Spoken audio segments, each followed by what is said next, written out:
Sound back. We've got sound back. Have we got sound back? Have we got sound back? That is the question. Searching for sound, searching for sound. Do we have sound? Is there anyone out there who gives sound? Sound, do we have good sound? Do we have sound? Sound. Clicking all these different buttons because I've got to shock it into life for some reason. And we have sound. We can hear me now. So welcome along. Anyway, as I was saying, before I was really interrupted by myself not knowing how to use the arse end of a computer, is I couldn't not go visit the We Are Satoshi YouTube page and not actually share the experience of how I feel when we know that we're getting them shut down left, right, and center. So that's what I was saying at the beginning of my ramble. So what I'd like to do is obviously share a screen. I am going to try doing something clever here, and it doesn't work. Never mind. I'll try to do that clever some other way. My clever moment is going to be here. And this is me. This is not me. So this is Rory Kanacha. It's me, Stream Tab, and we're live. So what we're going to do, I want you guys to be here with this moment, is we're going to go to the We Are All Satoshi and see whether they've overcome the obstacle of, what do they call it? Not YouTube, it's Zoom shutting down their Zoom accounts. So I'm so excited about this that I can't actually figure out how to actually get myself back to YouTube homepage. So just excuse me while I get over my. I bet they are broadcasting. I mean, that's going to be the funny thing. But let's go to. We are ready. Here we go. Okay, we're going to the We Are Satoshi YouTube channel. Streamed a day ago, 3 weeks ago in the live section. There's no live. Oh dear, what happened, guys? Just as well, I've got some other content ready to go. Good evening, Lisa. Nice to see you here. Nice to see you. Nice, as they would say. We just had the joy of going to the We Are All Satoshi YouTube channel and finding out that they are not streaming. This morning, their meeting got cancelled, and they had the error that you get when their account has been banned. So that is good news. So we've stopped them streaming today. Wonder what's going to happen tomorrow. So we need a little help from the community, or as who sings that song? You get a little help from my friends. Now, before I get started, I want to show you something else, kids. This lady here, I've been corresponding with her, and she's not a big YouTuber, and that's good because I'm not a big YouTuber either. But it's about, it must be about 6 o'clock in the evening where she is at the moment. But I noticed this lady actually did brother, have you filled your tank up yet? Hold it. I noticed that this lady had actually done a few videos on Transit Card. So I had to go playing around with Transit Card the other day. I'll get my look right eventually. And then I snooped around the internet and found some other YouTubers. She's actually got 3,440 subscribers, and this is Julie here. And I've invited her to come onto the show sometime in the not too distant future. And she might be watching this right now, and she might want to jump in here with me and let me introduce her. Because anyone that's out there fighting this battle by themselves, I want to get to know them. And I want to know their why and why they spend all this time and energy trying to help people from being scammed. So what I'm going to do her a favor, and hopefully you a favor, is I'm going to actually spread. I'm going to send you the link to her YouTube channel, and you can go there and give her some likes and some loves and some comments on her videos. And then when we get the opportunity, we'll interview here. This is one of the most joyous part of being a YouTuber, is actually meeting other people who are doing something similar to what I am, and then encouraging them to, I'm going to move my camera. Oh, it must be go that way. Is that right? No, I've stuffed up now. Yeah, we've got to go about there. Is that about right? I don't know. I'm trying to get my scenes together. So I'm going to do another video later on today, and it's going to be about me. Oh, do I need to move? That's it. Now I'm in the center of the screen. It's so tricky these days. Now I have to move everything over a bit. Wait. I'm getting there. I'm organized. All right. So I did have something really other exciting. My morning session, or your late evening session, I actually had what did we have, Danny? We had to listen to a podcast that The Guardian had done, and they were interviewing Sarah, the reporter that's been writing all these articles. And I started listening to it, and I thought, no, I want to do a whole video dedicated to it. And this is this video. So it's a 30-minute long podcast. And as I said, it is, if you haven't been keeping up with current events, pal, what we want to do is go back to give you a little bit of a heads up on Sarah and her articles. Now, she's a breath of fresh air, and she's really done a really good job at getting deep involved in what's been happening with HyperVerse and HyperFund. Now, she's based in Australia, and if you aren't keeping up with current events, Sam Lee and Colossal Capital, not Colossal Capital, that was actually. So you got Ryan and Sam, both lived in Australia. They started way back with a company called Blockchain Group, and then that moved into Colossal Capital for Ryan, and then we had Blockchain Global, which was Sam Lee's. And then they started up an exchange called, I think it was, I always get it wrong, but it's ATX. So it was an internet blockchain, what do they call it? Exchange. It was one of Australia's. They even tried to get it listed on on the Australian stock markets 3 times, and I thought they did, but she said that they didn't actually ever accomplish that, even though they tried very hard. So in there we've got the first article was basically a warmer, and then we had Vera, who I was chatting to just a couple of days ago in here, and then we had the Stephen Reese Lewis article. We've had Bitcoin Rodney. She was the first to break that story about Bitcoin Rodney being locked up. She said to me that it was going to be a Christmas present to me. And anyway, long story short, basically, there's a brilliant article there about Bitcoin Rodney, who was heavily involved in HyperVerse, and he's incarcerated at the moment, and he's pending trial, which is really, really good. And then this morning, I went in there and I had a listen, and then I stumbled across this thing I hadn't seen before that was published on the 23rd of January, was a podcast. And then I started listening to Sarah, and I thought, oh, great. And I thought, well, that's something I really want to do and listen to. So we will do that, and we'll get into that. Is there any other housework that I need to do? Probably not, but we're going to listen to Sarah's story, and let's get straight into it. Let's not muck around. I'll just check the messages. Good evening, Lisa. I will put this message up. What have we got? We can't hear you. Good evening. And also the YouTuber that might pop in and join us if she's available. She said something about tomorrow, but I'm working tomorrow, unfortunately, so I can't. But we'll get there one day. We'll meet some more YouTubers. My goal over the next 6 weeks, well, I don't know why I said 6 weeks, over the next few weeks is actually to interview some other podcasters. In an ideal world, I would love to meet was it Scam Baiters? Was it Scam Baiters? And the guy with the blue hair, Grogy. I always get his name wrong. I always get everyone's name wrong. And I'd love to go to his yearly conference. So that's what I'm sort of trying to do now. But networking with other YouTubers is always exciting. So yes, I want to meet other people. So feel free to jump in at any time. You'll need an invite link. So I'm going to put that over here, and I'm going to get a wee icon that looks like a telephone. Let me search for a phone. Whoops, phone, there it is, phone. And then I say, call in to the show, we'll call it a show, and chat with the Crypto Ponzi Scheme.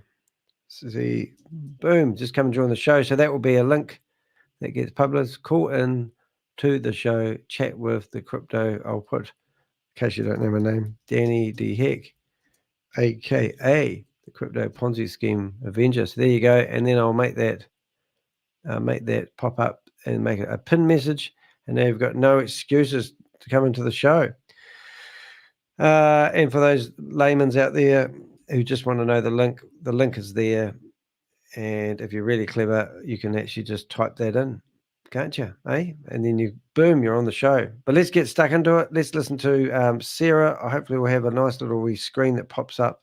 Oh, I've already got it popped up. So, okay, and let's listen. Let's go. Let's rock. This is The Guardian. Sounds good so far. I'm Gabrielle Jackson, coming to you from Gadigal Land, and this is the full story.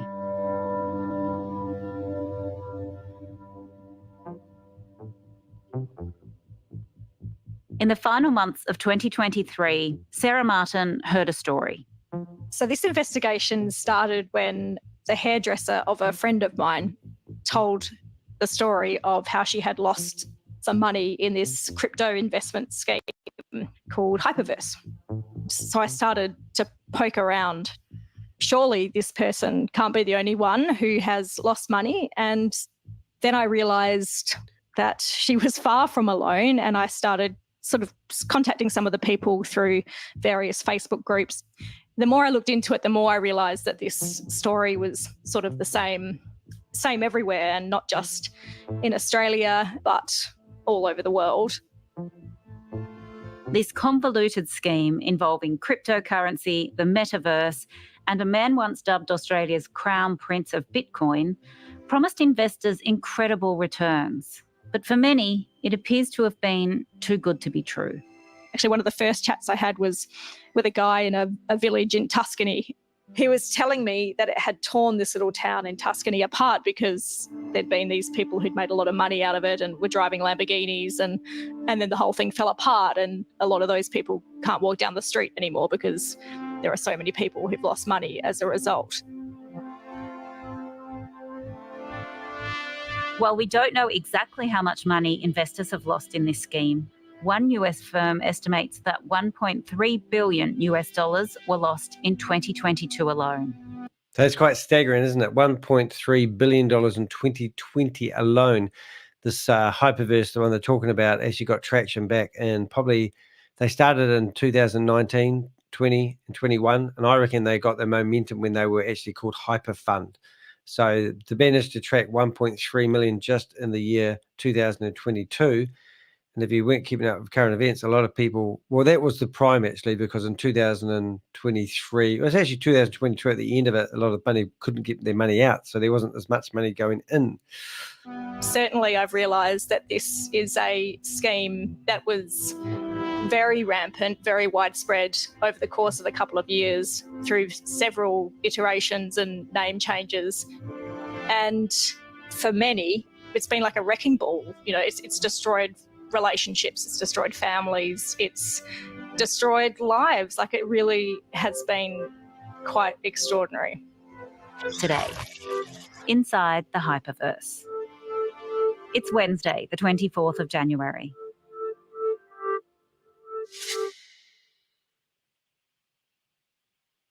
So, Sarah, you've written a lot about something called HyperVerse.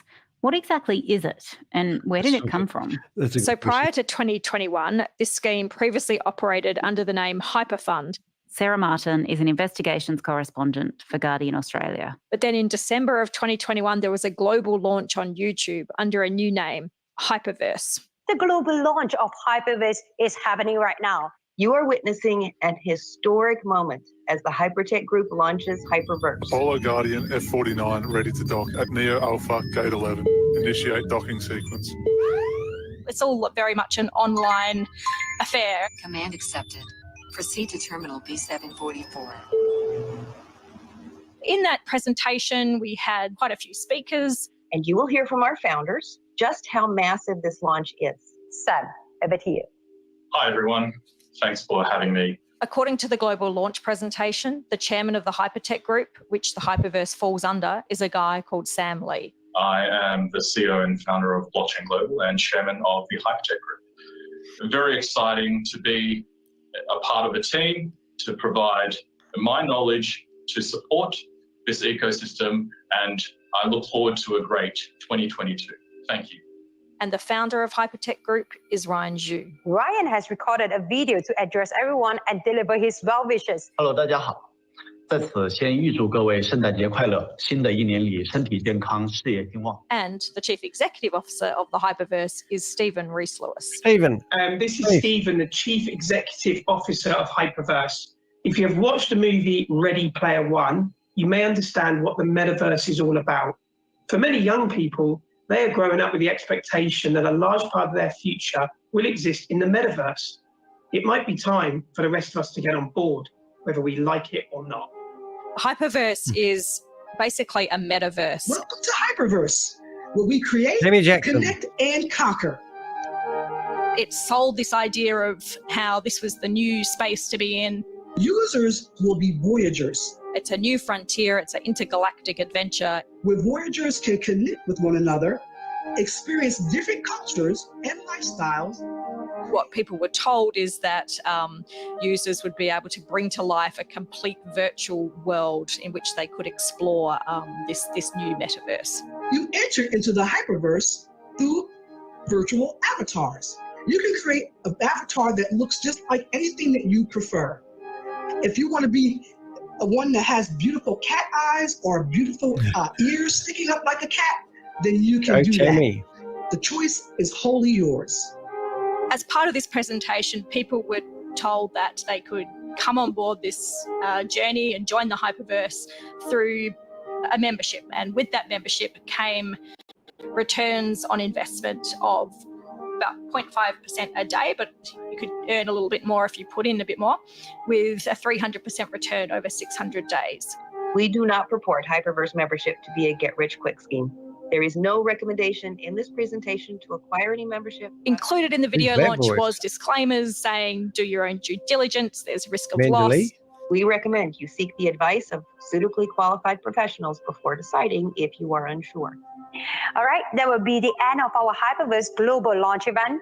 Once again, on behalf of the company, we'd like to say a big thank you to every single one of you for joining us here. So what happened after this launch event?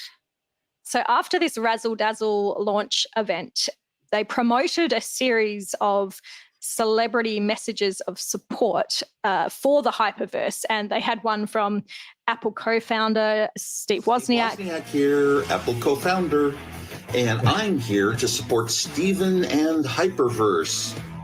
Two Steves again? Reimagine a virtual world open for exploration in any way you choose. Can't wait for the HyperVerse. They had one from Chuck Norris. And I want to give a shout out to HyperVerse. Under the leadership of CEO Steven, HyperVerse will be the leader of metaverse space. And just know you are Chuck Norris approved. Your friend, Chuck Norris. They had one from a boy band singer called Lance Bass, who I had never heard of. Lance Bass here, and I'm here to support HyperVerse. Hey, everybody, it's Jim Norton. I hope you know that without me saying it, but I figure I have some unsightly facial hair, so I wanted to clarify. Anyway, the facial hair is Chuck Norris and Steve Wozniak seem like pretty big names. Well, they are big names. Look, it's unclear how these messages of support were obtained, but all four of these celebrities are available to hire through the website Cameo, which allows people to pay high-profile individuals to read out a script for them for anything from a birthday greeting to a business marketing video. Guardian Australia contacted Wozniak, Norris, Norton and Bass either directly or through their agents, and we also contacted Cameo but received no reply. There's no suggestion, of course, that they had any knowledge of HyperVerse's business model when filming the message of support, and they make no reference to money or investments in the video messages. Right. So who's behind HyperVerse? So Sam Lee is an Australian who was once dubbed the Crown Prince of Bitcoin in Australia, was at the forefront of blockchain technology in Australia. He was one of the founders of the Melbourne Blockchain Centre, and he was, I guess, a front runner in this space. And Ryan Zhu, who has promoted himself as one of China's 4 Bitcoin kings. And Ryan Zhu set up a company with Sam Lee in Australia called Blockchain Global. It collapsed in 2021 and owes creditors $58 million, according to the Liquidators report. So are these two men in Australia? No. So Sam Lee has been living in Dubai since late 2021, and no one knows where Ryan Zhu is. And you mentioned the company's CEO earlier as well. What about him? Well, ladies and gentlemen, Steven is a proven business builder with extensive experience across emerging markets, new technologies, and digital assets. Yes, so Stephen Rees-Lewis was presented in promotional material as a fintech whiz. As the CEO of HyperVerse, he's determined to use new technologies to carve out a new space for the community in a new metaverse universe. He was a graduate of the University of Leeds, held a master's degree from the University of Cambridge. He also apparently had worked for... I'm just listening to this. I'm just suddenly realized I've wasted 2 years of my life on this. And I know everybody inside out and out that she's talking about. And yeah, what am I going to do after this? I want to get these guys locked up. For Goldman Sachs, had sold a web development company to Adobe. He'd launched an IT startup firm. He was quite the guy. Sounds impressive. He had caught the attention of Hypertech, and they had decided to employ him as the chief executive. But twist. Yeah. Tell us what you found out. Well, as Guardian Australia has reported, he is not actually a real person. And we were able to confirm that none of the organisations listed in his career summary had ever heard of him. There was no records of him at either of the universities mentioned. A US-based YouTuber actually was able to identify him, which was quite incredible. Been an interesting week for you, I imagine. Week? Oh, month? Yeah, totally. So we were able to track him down and have a chat to the real Stephen Rees-Lewis, who is the real Stephen Harrison. So he's an Englishman living in Thailand. You know, when I read your article, I was absolutely shocked at what I saw. I will tell you that now. And as maybe you ask me questions, you'll understand why I was shocked. Yeah, okay. And what did he say about all this? Well, Stephen said he was shocked to learn a lot of the details that we had published. He was paid about $7,500 over the 9 months that he was employed, and also received a free suit as part of a chief executive outfit. They bought me a suit, which I'm wearing because I didn't ever own a suit because I don't need one. A couple of ties, 2 shirts, and a pair of shoes. And they're like, well, we've got to make you look the part. And I was like, well, fine. But I said, I'm not paying for this. So they paid for it. Right. He said that he had taken the gig because he was a freelance TV presenter. He was looking to expand his repertoire, and he signed a contract to be a corporate presenter. I was looking to get more work in the industry, and at the time I was quite flexible with what I kind of went about doing. He was approached by a friend of a friend, so he trusted this person. He presented me this HyperVerse company and said it was about Bitcoin and everything. And I was like, yeah, okay, let's have a look at it. Stephen said he didn't know much about crypto. He was a bit concerned. Actually looked at the This is shocking. I can't believe this guy's going to go down this path. Jack Gamble, he's done a video and he keeps coming up with his wee cartoon clips, and it goes, I'm sorry. That's all I can hear about when I hear his voice. How would you claim that, oh, there's a company called Hypertech Group or Hyperfund or HyperVerse, and we need a fake CEO to do videos to mislead people into investing in crypto, and it's not shady at all? No, definitely not. The company, because Sarah, I was actually concerned that it could be a scam, and you know, I'm kind of just starting off doing TV work. I don't want to be jumping into something that unfortunately has turned into this. Yeah, everything seemed okay, so I rolled with it. Okay, I'm sorry. We don't know if Lee or Zhu had anything to do with using Stephen Harrison as the actor. And Stephen Harrison has told us he had never met Sam or Ryan and had no contact with anyone directly at HyperVerse. He was dealing with his talent agency. And did he know that he was going to be portrayed as someone with all these credentials? He claims that he wasn't aware of that until our story was published. No, I was aware, Sarah, I was being presented as a CEO. I'll tell you the truth, I was aware of that. But what I wasn't aware of is how they painted me as this educated person that was in your newspaper. I knew nothing about that, hands down, promise. When somebody starts off a conversation and go, I wouldn't lie about that, the fact that they're even thinking that they're lying is a red flag of me. It's wild to actually hear his voice. I know. And it's also, I've literally watched Stephen Rees-Lewis videos inside out. Not that I got the glory of actually finding him, which I'm really pissed off about.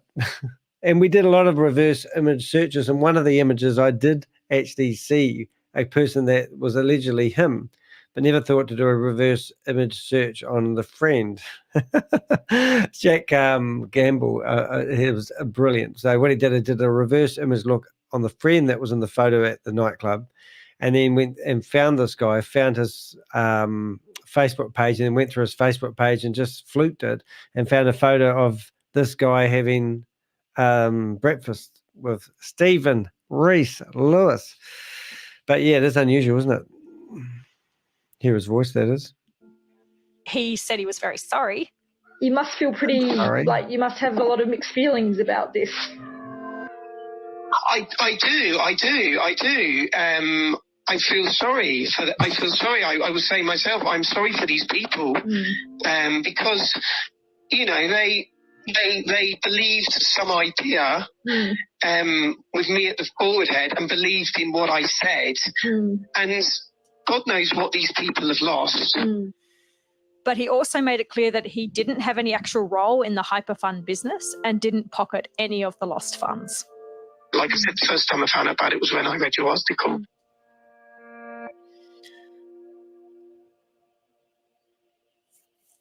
Okay, so the CEO of HyperVerse is an actor and not a real person.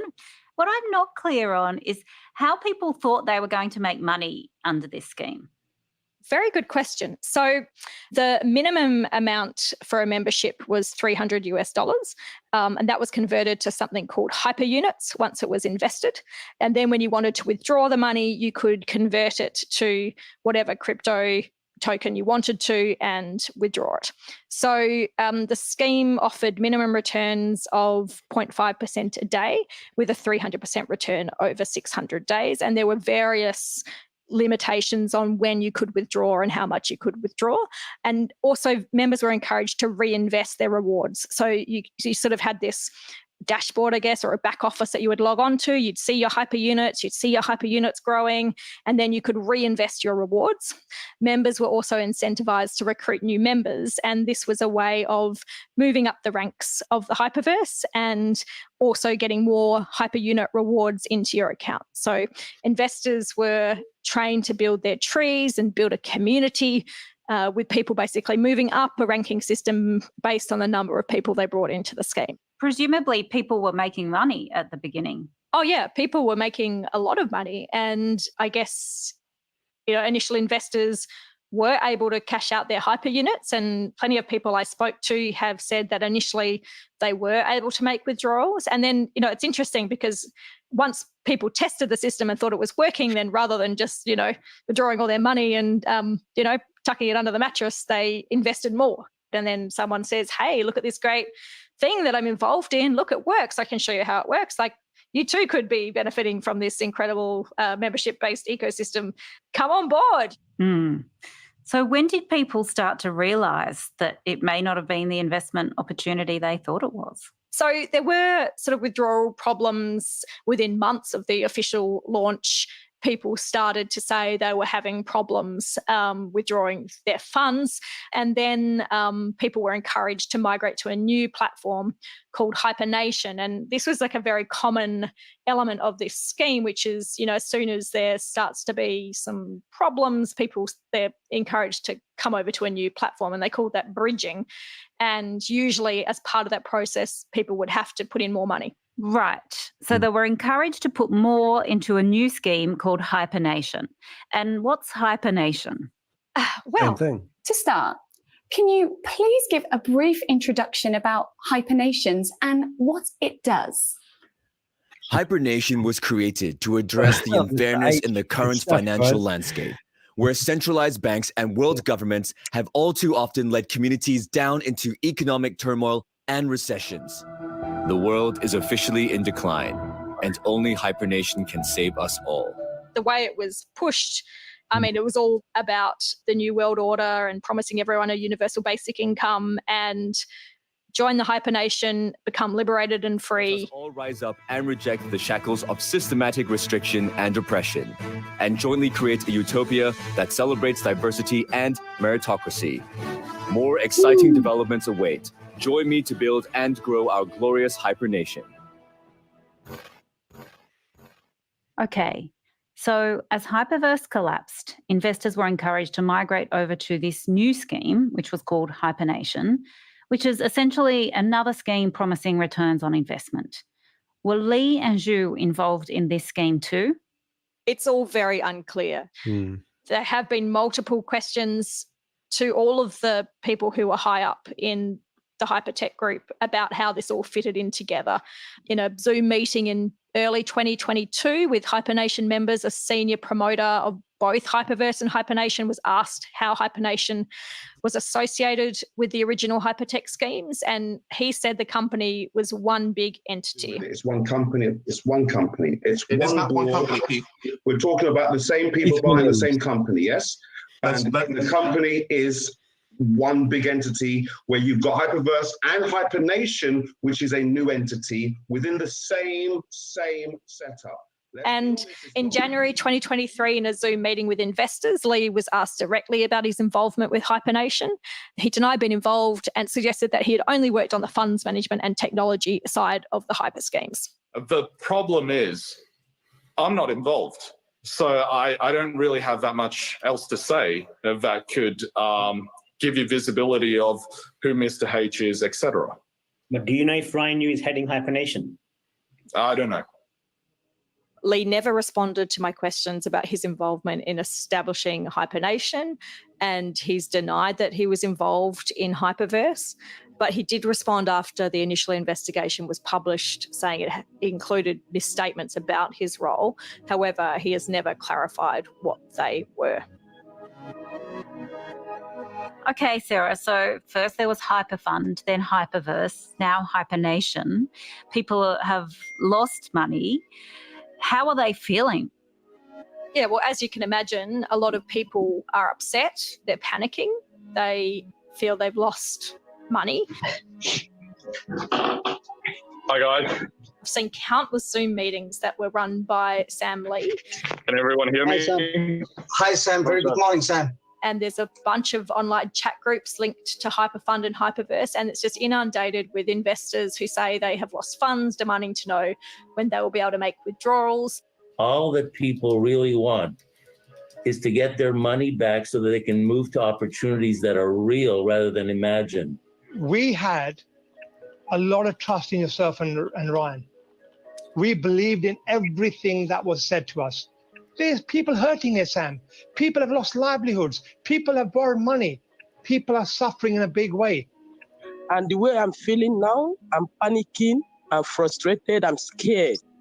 What is the possibility of somebody withdrawing to cancel my membership, take my capital away? You know, it's just sad. I mean, it might be a bit more sadder for me than people who haven't listened to this stuff, but I've got to know those people who are on those. The first guy was trying to do this is why I don't like Roy Kanacha so much, because he said that he's got over 11,000 people now who want to do a class action lawsuit against Sam Lee. And it's rubbish. He's using it to build a community, because the guy that was just speaking has been trying to he's got 1,800 people together. He's been working at it for 6 months. Those people just had to sign a form to say, put their name, their email, and where they live. And that was all they had to do to get 1,800 signatures. And there was a big campaign at the time. So this guy, Rory Kanacha, who was an investor in VAV, VidiLook, Hypertech, you know, all the Ponzi schemes you can think of, he's been invested. Now he claims that he's going to do a class action lawsuit against Sam Lee. It was only 4 weeks prior. He was promoting We Are All Satoshi, and he was doing presentations. So it just pisses me off when I hear about people like that. Now, what have I got here? I've got recover, scam, lost funds. So you're going to get kicked out of here, mate, because you are a spammer. So there's another person. So there's somebody in my chat room right now, and they've posted this message, right? Now, this is a guy, a company that claimed they can get your lost funds back. That is a hacker trying to get your crypto off you. And they are the scum of the earth, these guys. I've done videos about these guys, and they follow me around the internet. So never be enticed to go after a guy like that. Never think that anyone can go onto the blockchain and hack it and undo a transaction where you've lost your money. Because there's scammers on top of scams. Don't get scammed twice. So let's just delete this guy's message, delete block user. So he's no good. And that's what happens when user was blocked And now we will delete the comment. Say goodbye. And his name is Go Warned Woman. Anyway, let's get back to the podcast. Walk home so that I don't have mental problem. And I mean, they're also saying to people like Sam Lee, what am I going to tell my neighbor, my sister, my cousin, my mate, who I've also got into this scheme? You need to do something really fast, mate, because you are somewhere far away. Maybe you're not under pressure directly, but people like us, we are the people who live in the neighborhood, and our relations have deteriorated. Whenever we wake up in the morning, we'll have people on our doorsteps every now and again.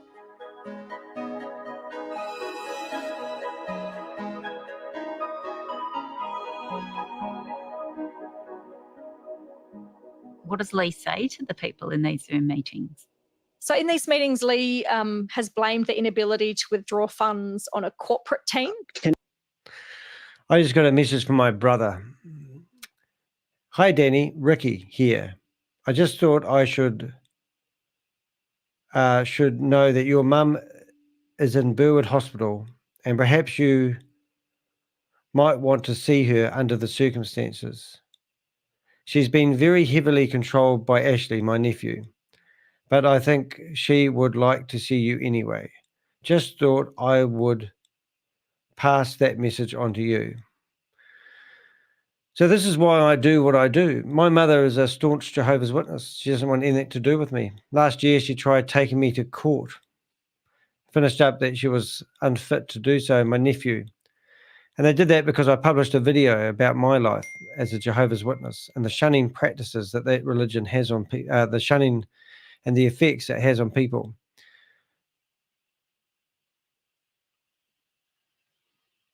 And then my brother comes back with another message. If you visit her, can you please be nice to her and don't bring up the religion stuff? It's just unreal. I mean, I get blow after blow from that Jehovah's Witness organization. Last time my brother messaged me, it was all it was just unreal. So that's what happens in my life sometimes. So that's quite upsetting for me. But anyway, on with the Ponzi scheme stuff. Can you tell us how long does it take for us to get our money? And other one, who is the corporate? So again, corporate is not coming with any solution right now, and there is no timeline. Saying he has been left to try to find a solution. My affiliation with corporate is based on supplying them technology as well as providing funds management services. You have indicated that you are part of the founding of HyperVerse. You are part of corporate. Is there incorrect? I have never been a part of HyperVerse. I have supplied technology to corporate, and I have generated returns on the funds that corporate has deployed in my funds. There's been some reasonably heated question and answer sessions. There was one in January 2022, and Lee was being asked how things had gone wrong with HyperVerse, and there were repeated demands for people to be paid back their lost money. You know, I thought there was plenty of money to go around, but that, unfortunately, for whatever reason, did not reach membership, right? Lee claims that he has been caught off guard by people's inability to withdraw funds, but said he was unable to explain what had happened because he was constrained by a non-disclosure agreement with corporate. Now, we haven't seen this non-disclosure agreement. When Lee was asked why withdrawals had stopped, he said he doesn't have visibility.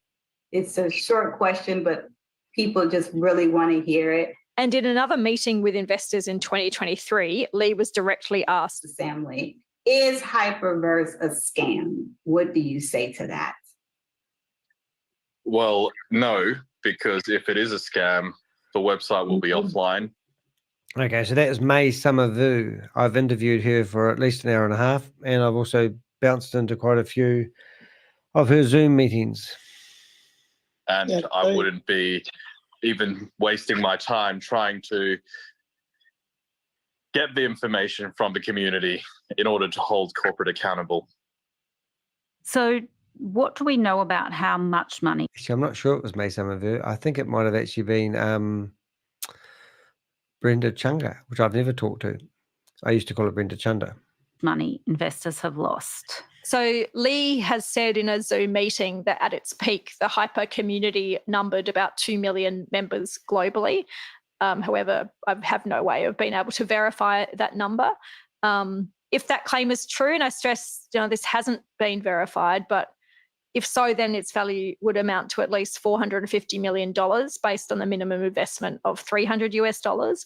But the amount potentially lost could run into the billions. Billions. And we know from a Chainalysis report, which is a US-based sort of crypto analytics firm, that in 2022, the losses to HyperVerse were about $1.3 billion US, and that is by far the largest investment scheme loss in 2022. The other thing I would say is that this scheme really flourished in the pandemic, and I think that was because of a combination of financial insecurity and people stuck at home behind computer screens wanting a sense of community. And to me, that is just the problem with these types of schemes. Sure, there are people at the top who made a hell of a lot of money out of this, but then there are people right at the very bottom, and they're the ones who've really lost the most.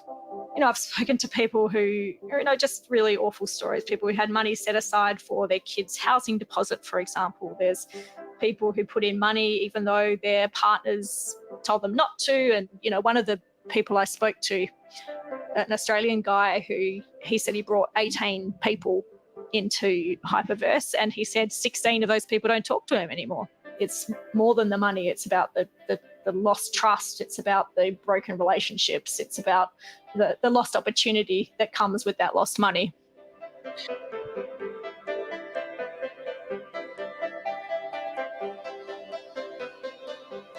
Next, what can be done to keep investors safe when it comes to crypto schemes?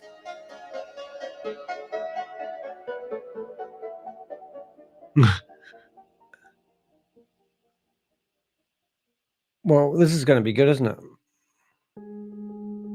Hey. When you think about it, I mean, what can we do to keep people safe, guys? Do the people that want to get invested in these crypto schemes, normally it's your first one, once bitten, twice shy. But yeah, what do you do? Hey, Jane Lee here with a quick note about The Guardian. As you probably know, Guardian Australia's journalism is editorially independent, which means we set our own agenda. We don't have a billionaire owner, we don't answer to shareholders, so we're free from commercial bias. And this independence matters because it means we're able to challenge the powerful and hold them to account. Unlike many news organisations, we haven't put up a paywall. We chose a model that means our reporting is open to everyone and funded by our readers and listeners who can afford to pay. Every contribution, whether big or small, counts. So if you're able to support us, head to theguardian.com/support full story. There's also a link on the full story page. Thanks. It sounds like we're in a moment, reading about more and more people losing money to crypto investment schemes. What's going on? I guess crypto is still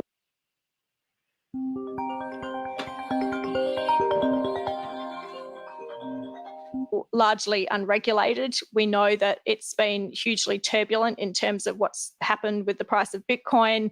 We know that there are a lot of crypto-based investment schemes that people have lost money to. In fact, the ACCC, the Australian Competition and Consumer Commission, they have figures that show that Australian investors have reported losing more than $350 million to crypto-based investment schemes since 2020 across more than 7,000 individual reports. And that is probably just the tip of the iceberg, because the ACCC suggests that, only a fraction of the actual losses are ever reported. And, even the people I spoke to who have lost money, there's this kind of shame and embarrassment about it. And a lot of the people I spoke to never reported it to authorities because they feel embarrassed, quite frankly. They sort of they don't want to acknowledge it, or they don't want to acknowledge that they were silly enough to get caught up in it. We spoke to the director of RMIT's Blockchain Innovation Hub, which is unrelated to Lee and Zhu's Blockchain Ventures, Chris Berg, and he was saying there'd been a proliferation of crypto-based schemes during the pandemic, and the regulators often lacked the technical expertise to respond quickly. I think, there's also one thing that struck me in researching this is this industry moves very fast and they're very agile, whereas regulators, the wheels would move a lot more slowly. And also the regulators are using a legal framework that is 30 plus years old. So the laws aren't written for the world we're now living in. I think, as Chris Berg said to us, that, speaking generally, what's needed is perhaps not necessarily greater education about crypto, it's greater education about the nature of scams generally and what it would look like if someone was trying to scam you. I think often with these things, if the returns sound too good to be true, then you usually are, right? And what about Australia's regulator? Is this scheme something they were aware of? So the Australian Securities and Investment Commission, ASIC, did not warn investors and so far has made no mention of any of the hypertech group schemes. However, ASIC has now said that they are going to analyse the liquidator's report about Blockchain Global, which, if you recall, was the company set up by Ryan Zhu and Sam Lee, among others. So that is a new development. And obviously the liquidator's report made a bunch of allegations about potential breaches of the Corporations Act. So it'll be interesting to see if anything comes of that. And what about the international regulators? Are they doing any better than Australia? I guess if we're talking specifically about HyperFund and HyperVerse, then absolutely yes. And if we look internationally, there were warning signs from several financial watchdogs from as early as 2021, Germany, the UK, Canada, in Hungary. The Hungarian Central Bank in mid-2022 released a statement warning consumers to exercise due diligence before investing in the HyperVerse and HyperFund. They compared the system to a suspected pyramid scheme behind which there is no real economic activity and the only income of the system is the payments of new entrants. It further said there was a significant chance that investors may permanently lose part or all of their invested capital. New Zealand also issued warnings. Firstly, in September 21, New Zealand's Financial Market Authority issued a statement saying they were concerned HyperFund may be operating a scam and compared it to a multi-level marketing model. And later on, they added HyperVerse to that warning as well. It's also, it's still a bit unclear whether this was more rampant in some of those other countries than it was in Australia, even though, there's obviously thousands of Australians caught up in this as well. Look, I think there's absolutely questions for ASIC here. Why, when all these other regulators around the world are putting out warnings to consumers about these schemes, why did they not put out a similar warning? I did ask ASIC about this and they responded. It says, in relation to the issuing of warnings, actions by different regulators in different jurisdictions will depend on the evidence of activities occurring in that jurisdiction and the legislation available. Stephen Jones, the Assistant Treasurer, has said to The Guardian that he believes a warning should have been put out. He is following up with ASIC as to why that didn't occur. So absolutely. Right. So where are we now with all of this, Sarah? And has anyone faced any legal consequences? Okay, so at the time of recording, the HyperVerse is no longer active. According to the Internet Archive, the website shut down sometime between April and November of last year. In early January, a senior promoter of HyperVerse in the US called Bitcoin Rodney was taken into custody. He was very high up in the HyperVerse tree. It's unclear how many people he recruited, but the court documents filed relate to more than 500 people that he brought into the scheme over a couple of years. So that is, the first time someone has been arrested and charged in relation to this scheme. Court documents for Bitcoin, Rodney allege a network of promoters were involved in the various hyper schemes. Whether or not there's more arrests to come in the US or elsewhere remains to be seen. I should be clear that no mention of Ryan Zhu or Sam Lee was made by authorities in relation to this arrest. I put comments to Sam Lee about this, but he declined to respond, and Ryan Zhu was unable to be reached for comment.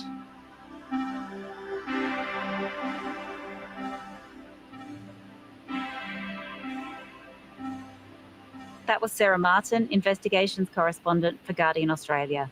This episode was produced by Joe Koning and Daniel Simo. The executive producer was Hannah Parks. Thanks so much for listening. Don't forget to leave a rating or review if you can, and subscribe wherever you're listening to this podcast. I'm Gabrielle Jackson. Full Story will be back with you tomorrow.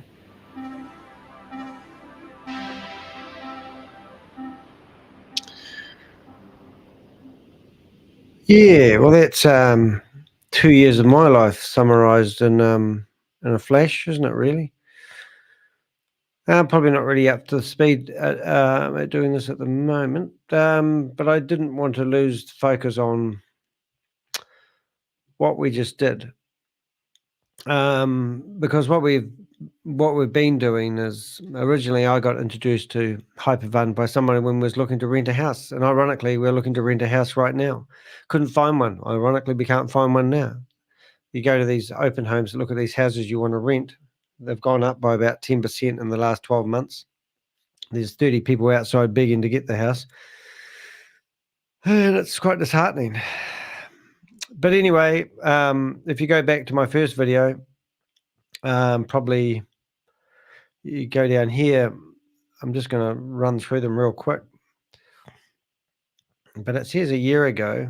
So my first video that I did on HyperFund was one of these here, I think. Yeah, this one here, a year ago. So it says a year ago I did my first video.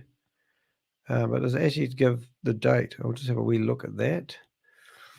I was pretty green when I did my first video.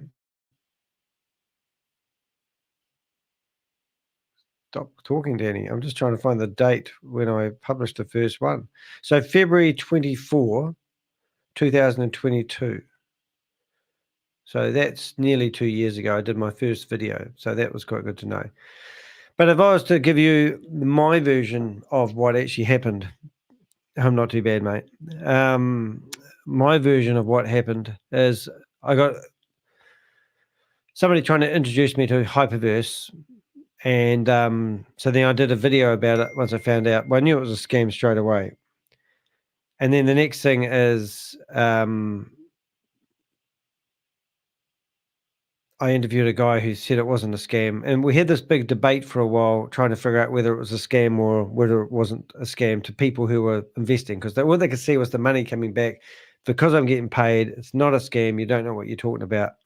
And I used to get quite a lot of hate mail. But one of my videos I'm looking at there, 20,000 people looked at it. How to withdraw from HyperVerse. That says it all, doesn't it? One of my other videos, 33,000 people looked at it. And it was this one, which I'll open up in another window. But this was me impersonating Stephen Reese Lewis. I'm Danny DeHeck. You're going to get the start. Look at this. Hello, everyone. I'm Danny DeHeck, and I'm your savior from HyperVerse, formerly known as HyperFund. Let's go back to the start. Let's try that again. Hello, everyone. I'm Danny DeHeck, and I'm your savior from HyperVerse, formerly known as HyperFund. So that was an interesting video. So so that was my first one. That was when it was on the cover. And then I did other videos like it was likened the Ponzi scheme to being like a casino where you'd go in and change your money. Oh no, now I've done it. You'd walk in and you'd change your money at the table, at the casino. And then when you went to leave the casino, the chips, you'd have to exchange them. And then the cashier would actually say, well, no. You can't cash in your chips. You've got to reinvest in the next night at the casino and all this sort of stuff. It was quite a good video, actually, I must say. And then I was looking around the casino and I thought, well, I want my money back. And they're going, well, no, you're not getting your money back. And you go, but it's my money. So, oh, no. Yeah, it was a reward that you got from coming to the casino. All sorts of things like that. But the real fun part of that whole conversation was I was trying to figure out why other people in the casino were so deliriously happy. And they were the people in the Zoom meetings. That was because they were in on it. They interlace these people, and the herd mentality encourages people to get involved. So you walk into the casino, it's all staged. It's like the 40 people that are part of We Are All Satoshi now. And then all of a sudden, you know, you're in this place and you realize it's a big scam, and all the people that you've formed alliances with are there because they're getting part of the money that you handed over when you walked in the door. And that's literally what it was like. So I likened it to a casino that had flashy advertising, or the other way you could liken it to now is a bank. You know, the tellers are lovely at the front, but in the back of the bank, they're looting the vaults and the like. So that was, I'm just sort of going through. So this, I'm just going to give you a quick timeline, not going to go on it too much. I've done a lot of videos. Yeah, so I called that the Hyper Casino. And then Hyper One came out. That was when Sam Lee came out of hiding, and I didn't think he was involved in Hyper One. But Crypto G did a bit of research on Hyper One. I didn't even know it got traction, even though I did a video. But that was meant to be Sam Lee. It's funny that he's now doing Vend Hyper One, first one, and then you got Vend. And I just heard today that he's relaunching VidiLook again. Can you believe this? I mean, when do these guys stop? And then we've got HyperVerse passive income opportunities. Just a couple of days ago, I went over that video again. And then why are people still investing in HyperVerse? So here it is crashing left, right, and center. And then I did a couple of videos about how these recovery agents are trying to hack money out of you. And it's so funny because we just had somebody in here now saying that he can get your money back for you. And it's one of those idiots. Then I went after a couple of other scams. 128 views was about this guy that tried to get me into gold bars. So the videos only had 128 views. At the same time, when I'm putting videos out that were getting 5,000 views. So no one was interested in gold bars scams. It was all about HyperVerse at the time. Then we had a follow-up with Mark Gardner because he was the guy that was making money. And then all of a sudden the money dried up. We had a few other, and then I talked about, then people wanted to do a lawsuit against Sam Lee. So I sort of said, well, how's that going to work? You don't even know who you gave your money to. And it's an entity that doesn't exist. And you also agreed to a disclaimer that says that it wasn't a financial opportunity and not to listen to them. Then I had, and then I actually, when I was in the New York Times, I had a lot of copyright strikes. I had 2 copyright strikes, which meant if I got one more, I would have lost my YouTube channel. So I actually deleted 80 of my videos, my really good videos that had a lot of traction, a lot of information about HyperVerse. But I did leave the one in there about give Mike Lucas money back. And that's one they embedded in the what do you call it? They embedded in the New York Times, which is quite cool. But that only got 4,500 views. Then I had other people getting in the bandwagon, looking for information. The scam guy, what was his name? The African lad. And he was trying to warn people in Africa that it was a scam. So I interviewed him. You know, it sort of goes on and on, really. Then what we got, and then I started going after other ones like Super One. Then Sam came out and launched Stable Deo. I did a video about people who are contemplating suicide and the detrimental effects that these scams have on people. I had people contacting me now asking me if I could help them recover their money. One guy said he invested $100,000 into Super One, lost a lot. Rob got involved and he started coming along. We did a few podcasts. I spent a day putting together all the Who is Dr. H videos, you know, because I wanted to prove that Mr. H wasn't one person.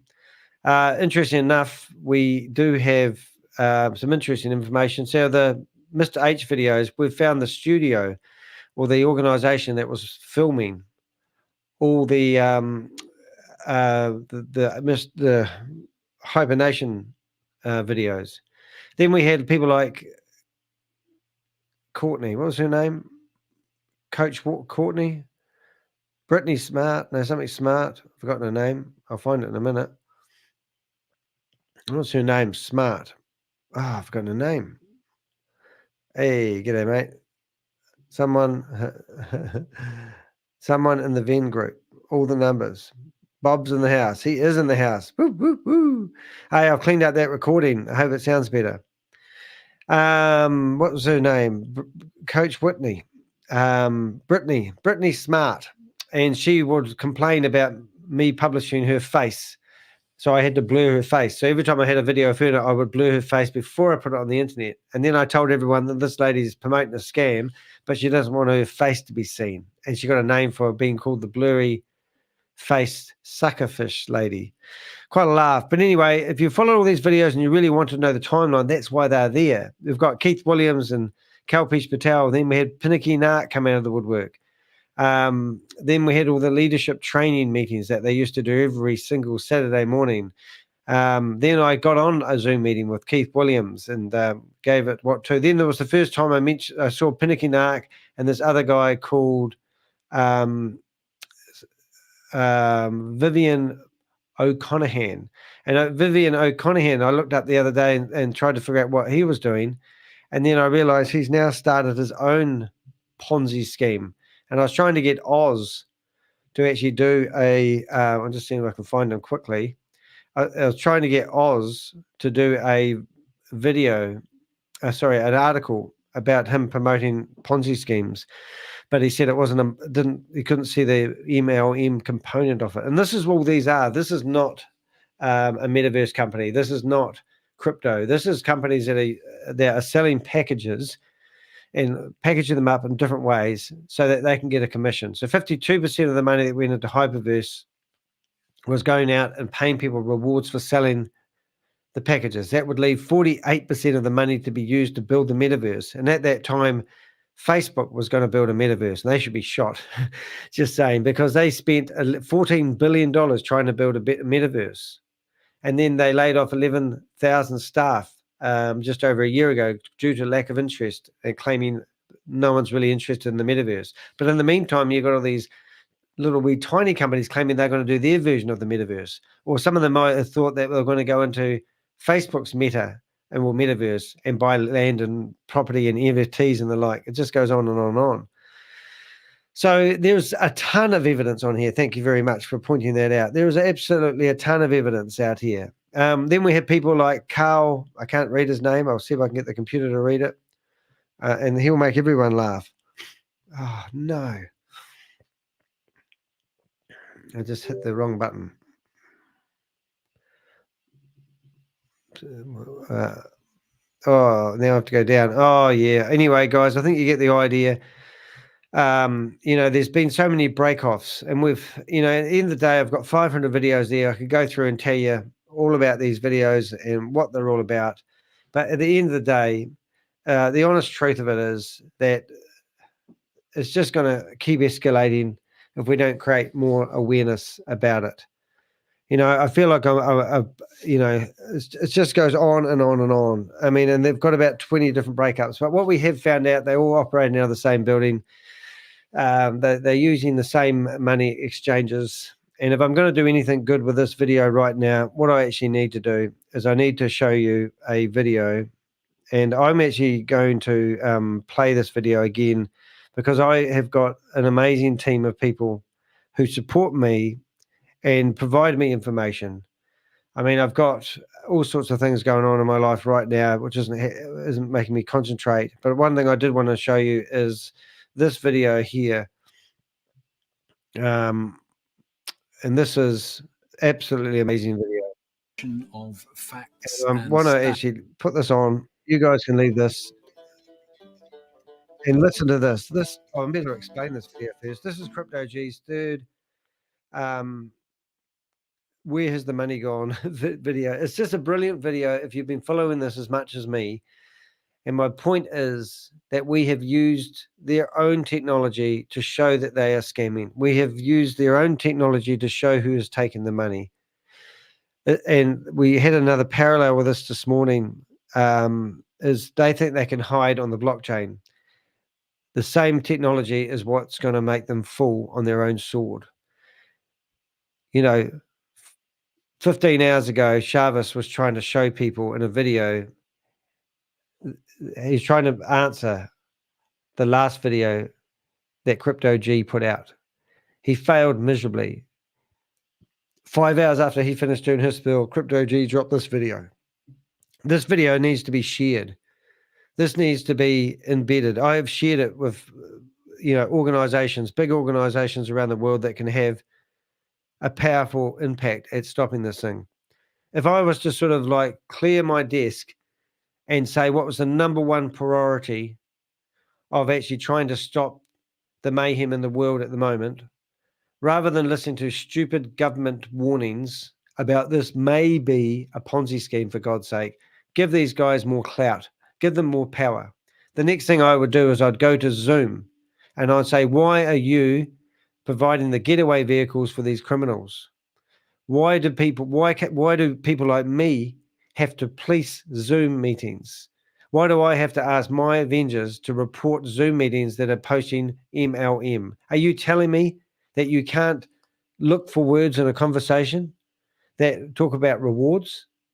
Can you not descript the information and it gets flagged if they mention multi-level marketing or reward structure or levels? All those words, can you not put them through a filter system for a video that's been streamed in real time? If I wanted to play a song on this video right now, it would get flagged for copyright because they've got technology out there where they know this music is owned by someone else. Why can't they do the same thing when it comes to Zoom? Zoom have made a killing since COVID, haven't they? There's no doubt about it.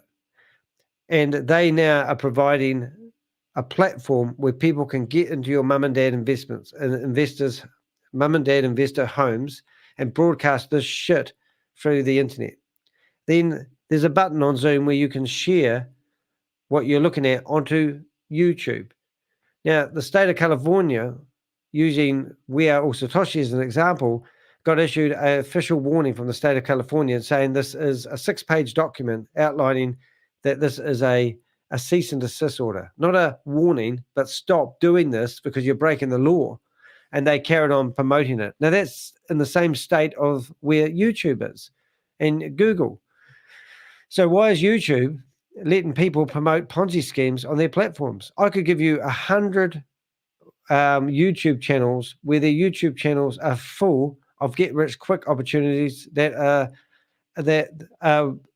membership levels, Ponzi schemes. Why do they let these videos live on these platforms? So that's the first two things I would do. I guess, what have we got? Sending you back a file soon. Sam's evidence is stacking up. So what have we got? Some messages here from our Avengers. I just backed up stable opinion, Sam, old group. Cool. Okay, so we've got some cool stuff happening here, guys. All right, so so what I'm going to do, I'm just going to let this play, and I'm going to make a couple of phone calls. All right, so here we go.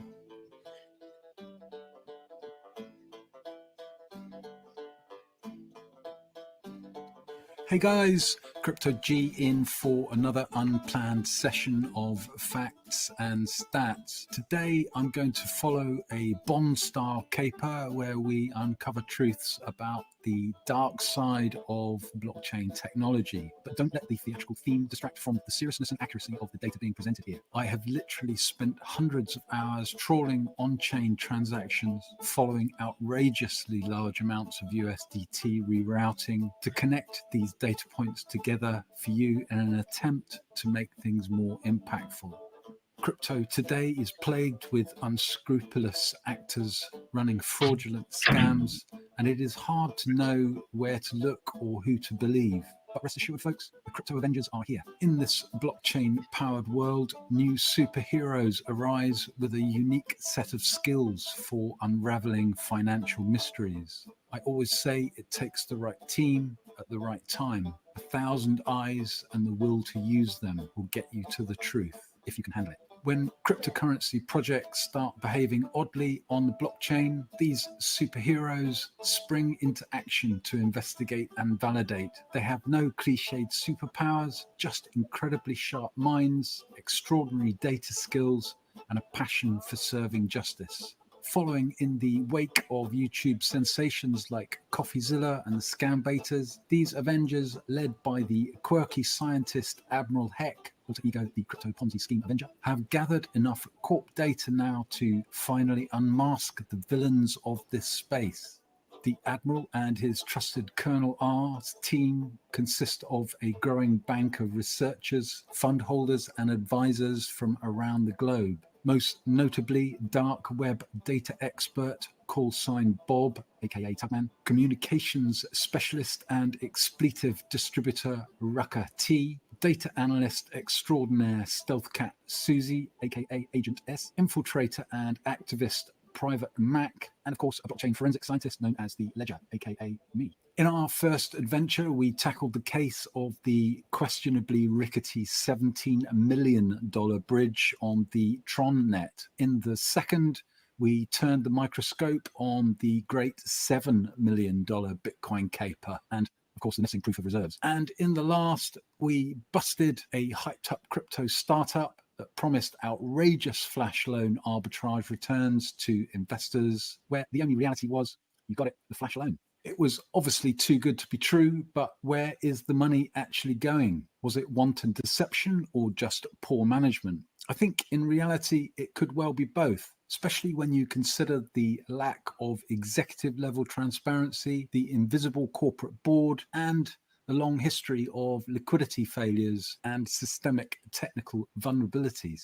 And like in any Bond-style caper, we do need a credible villain. And the fittingly shady CEO, aka Major Brow, plays his part with an air of invincibility and innocence that will take your perceptions of trust right to their limits. His hubris ultimately leading to many clues for the Avengers to trace in the twisted trail of coins across wallets and exchanges, even offering a bounty to locate his treasury. But before we can dive behind the blockchain curtain and see what the Avengers breakthrough has unearthed, I do need to do the usual housekeeping. I'm not a financial advisor, and this video should be used for educational and entertainment purposes only. You should seek professional advice before seeking any investment in either the traditional or the digital space, as there is a risk of partial or total loss. Make sure that you do your research, make sure you try to self-custody your assets, and remember, the information in this video may well be out of date by the time you get to watch this. Okay, so here's the scene. We are in the DeHeck Science Facility, and Agent S is sipping tea while scrutinizing her somewhat dated computer screen, quietly wishing she could bring herself to part with Lucy, her 5-year-old PC, due to its increasing sluggishness in the mornings. Just as Admiral Heck's online prompt pops up with a bold question mark. What have you found, Agent S? Well, now, this is all a bit slippery, isn't it? Quite the tangled web of transactions we have here. Admiral Heck, darling, have you seen this wallet in hash ID? It looks like those large bags of Tether we saw moving into 3 inactivated accounts in $2.5 million chunks has come alive. The ledger just confirmed it moved to Binance headquarters several hours ago. At this point, the Admiral looked up with a wry smile whilst unmisting his spectacles. I should probably look at that then, shouldn't I? I just want to punch these guys in the mouth though and shout wake up. Okay, so what we looking at? You can see the token transfer overview from Major Brow to Binance for USDT token contract address ending LJ6T. Click on the sender wallet address ending CCR. I think this might be one of the big players making a money run, Admiral. You should get Bob in on this one. Send him in undercover, see if he can infiltrate their data banks. Click on transfers and select the first one in the list. Then go to transfers again and scroll down. You can see this corporate wallet sent a tester USDT amount before sending the $2.25 million payload. Click on the corporate ending S5X. You will notice significant inbound assets around the 4th Jan and is the primary source of USDT to this account and the $5 million clearout wallet. Currently, though, we only have one wallet with the tracker unit linking to the main flows into the second WAS withdrawal wallet, which I can tell you now, won't be enough to bring the CIA in on this. If you step back to the transaction section of the Major Brow account, click on the second transaction, which briefly delegated permissions to this wallet for 24 hours. We see it has authorized spy accounts. The second referencing @C1 tag, which could do with a good ferret, I reckon. This has enough TRX in it to be the so-called secret treasury. But it's only speculative guesswork at this point, I am afraid. Oh wow. That Binance cold wallet has a massive $4.76 billion. I will get Agent Bob on it straight away. I had confirmation from the men in black today that they are closing in on some of the biggest players as we speak. That's fantastic, Admiral, but we may beat them there. If we follow the main income liquidity wallet, ending of KSH, we can see the ledger has tagged some of the flows in, which show likely node subs and a 15% cut of transfers out to a corp-controlled distribution wallet we call ShaveCorp King's Cross Station, which is a bit of a plexus. The asset flows there seem to hop on and off different rails. We do, however, have verified transaction proof that the second was withdrawal wallet is the reward distribution route back to users, as this wallet was one of the clues Major Brow revealed after inadvertently shared the wrong screen several days ago. He looked a little sheepish after realizing his mistake, but it was too late. If you put the flow filter on in, you can see how much is moving across from the main Lick wallet. It's transferred over $250,000 USDT in the last 7 to 8 days, but this is just for the MLM kickback and bonuses. Look, there's one for Private Eunice. Thus no sign of any liquidity being redirected to the Tron bridge though, for those Rapidus Holderstück in the BTC20 network unable to withdraw. There is currently only $92 of USDT in the Tron bridge contract. At this point, Admiral Heck's text-to-speak device kicks into life, punching out the latest info on Ziyuan from Bob. Ziyuan is in Tibet just north of Bhutan, but I tracked Ziyuan tech entities to both Shenzhen and Chengdu. There is also an interesting 2.5% split on the Shaves account ending, which is regularly routed to Gate.io, but unfortunately we run out of intel at this point. As the Admiral has pointed out, the problem is, most of these guys don't have the level of experience and understanding needed to see through the elaborate web of deception. Yeah, Bob, and that is exactly why we do what we do. The Admiral, at this point, raised one eyebrow independently of the other. It seems a suspect has covered his tracks with all the sophistication of an MI6 spy. This blockchain data has more twists than a bloody pretzel factory, leaving almost no trail to trace. But have no fear, my dear SS, we will unravel this squirrely maze of wallets yet. Let's see if there is any update from the ledger perhaps. Hang on. There is something. Oh my gosh. I am so excited. We have a call sign bingo. That means he's found something big. Let's get him online. That's the Crown Jewels, Admiral. The second WAS withdrawal wallet ending IHZZ is the key. If you go back to the track counterparties. OMG, Admiral. Look, there's the routing stablecoin wallet we were looking at earlier. It's the third largest contributor, and there's the WAS income wallet, all feeding into this one. Let's go. We got them in the bullseye cowhole. Hey Rockety. But how do we know it is a corporate withdrawal account?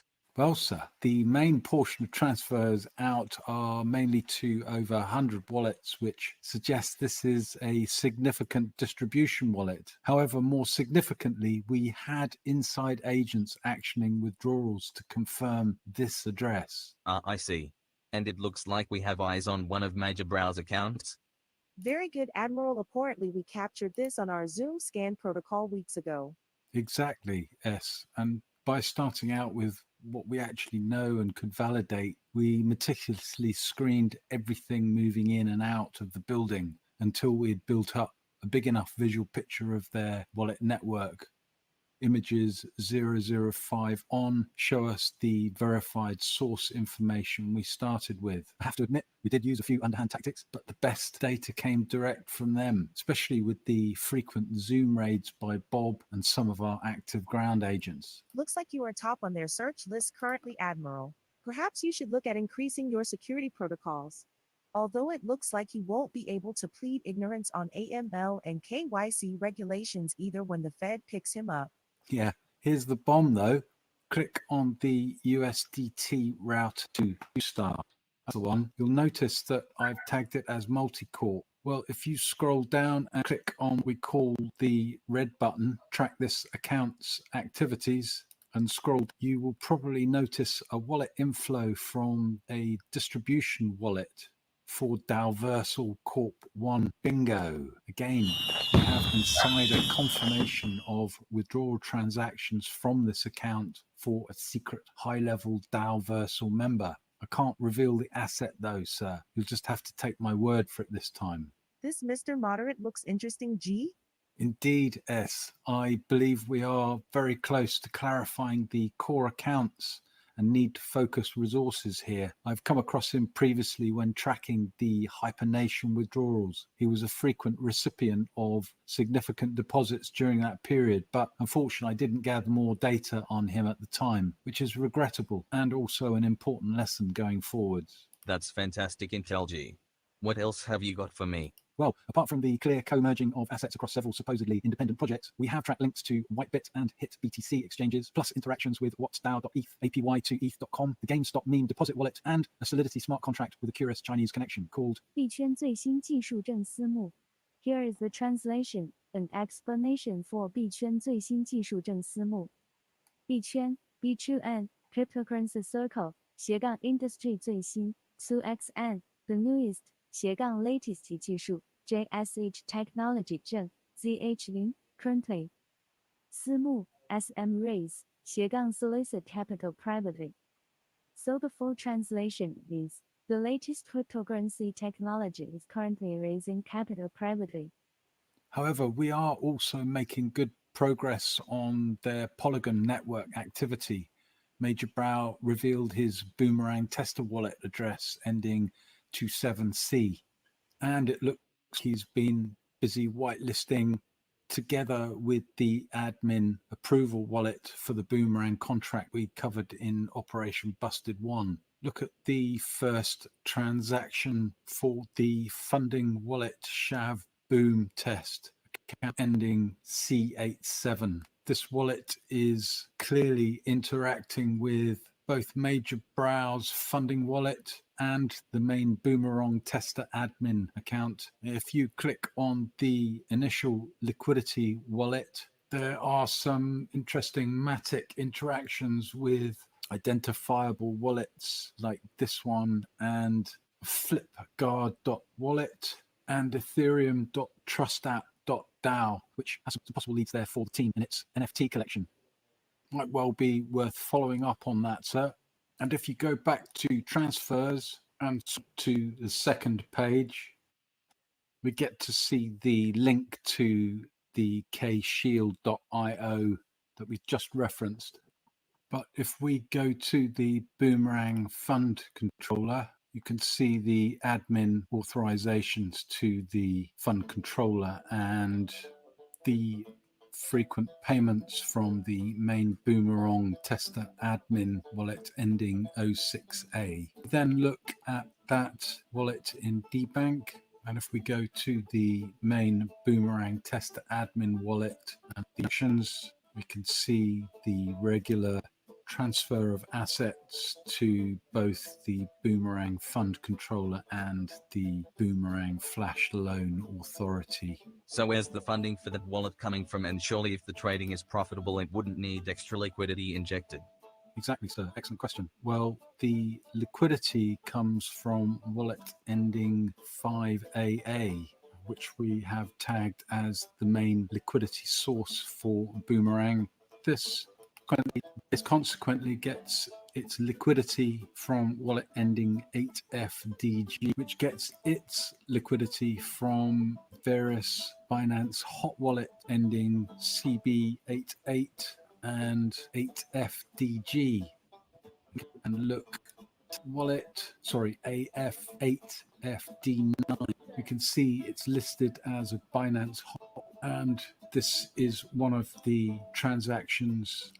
Make sure you're tagging all of these, Admiral. And here's a recent hash inflow for $94,000. And as you can see, we've got regular 3 million plus transfers of USDT moving from Hot Wallet 2 to Hot Wallet 4, which gives us a possible link to the Tron USDT agent S took you through earlier, which routes the USDT into Binance before it spits some of it out through the Binance Polygon hot wallet back into the Boomerang Fund Controller and the Boomerang liquidity wallets, before distributing back to the whitelist users under the pretense of a profit arbitrage. Indeed, some clever camouflage and coding, sir, but essentially just sophisticated deception.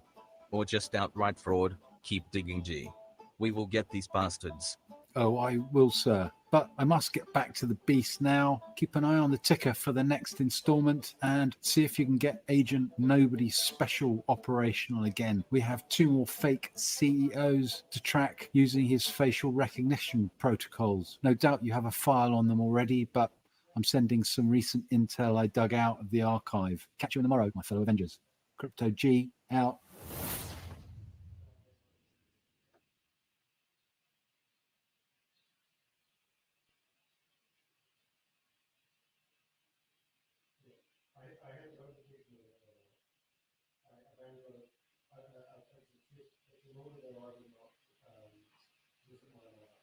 So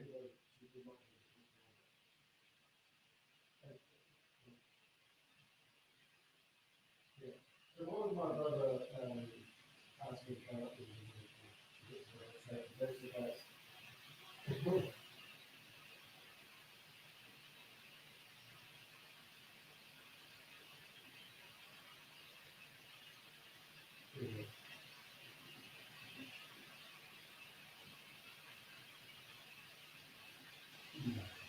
Actually, it's not a suicide because I sleep like criminal suicide because my grandfather is kind of a he's 9 years old. He's still in the museum, and I need to put some look at my own father. So he knows the ritual, you know, the religion is just, it's, 30 years later, it's horrible. So I'm a YouTuber, and I'm just going to tell you if you can listen to me up. But I'm a YouTuber. About 18 months ago, I put a video on YouTube explaining to people about the kitchen of their tricks. I've been brought up into the holy book. My mum put me to court, how you get two leads. She was on to go to court, so he was they tried to do it. So basically, they just, I had a little time on mum being my mother. So it's just a little bit of so I'm glad she's not hurt. I'm glad she was in the story because her as much. So that's not good for me.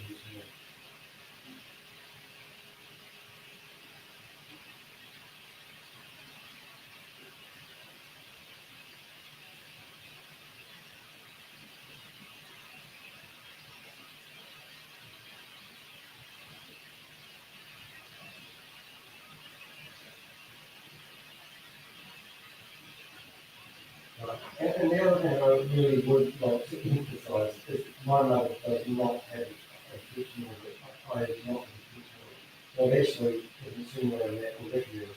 When you ask them to provide a copy of what they are reviewing, that's not true.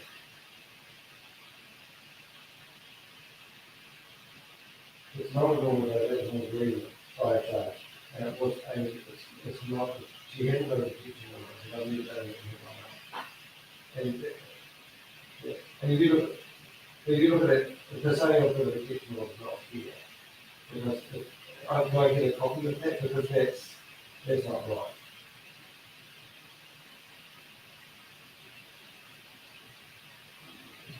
Yeah.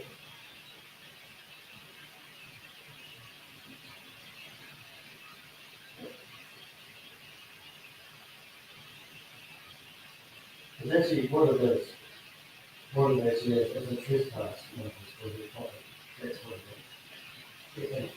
The picture was part of it, and that was one of those. Yeah, target. Oh, I really appreciate you, and that's why I just like.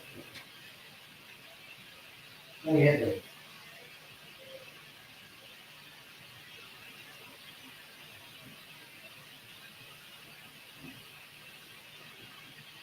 The other thing was really stupid.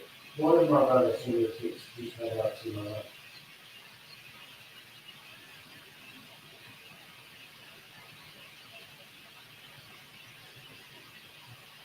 Yeah.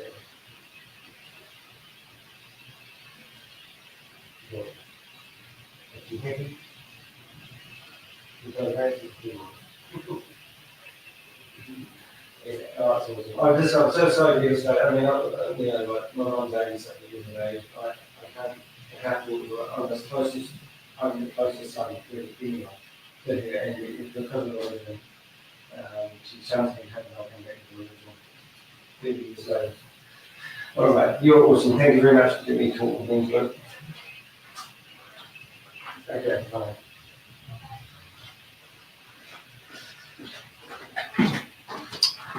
Wow. Where did Danny go? Look at that, guys. How loud is Danny? Oh dear. What a day. I don't even know how to get back to the screen. So yeah, never get involved with a religious cult. That's my opinion. Just been on the phone. And yeah, it's crazy.